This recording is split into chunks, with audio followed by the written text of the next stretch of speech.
O level का, वो code 3248 और उसका है पेपर 2। उसके हवाले से बात कर रहे हैं। और जैसा कि आप जानते हैं, कैम्ब्रिज का जो उर्दू का कोड 3248 पेपर के साथ पेपर 2 है, उसमें हमारे पास एक हिस्सा होता है समरी का, यानी तलखीस निगारी।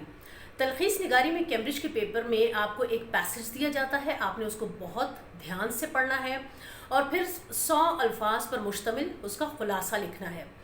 तो मैं अपनी वीडियो में आपको बताऊंगी कि आपको उसका खुलासा यानी तलखीस कैसे करनी है। आपको कैम्ब्रिज के पेपर में पैसेज के साथ साथ 5 पॉइंट्स दिए जाते हैं और हर पॉइंट पर आपको 2-2 नंबर दिए जाते हैं और उस पर आपने लिखना होता है।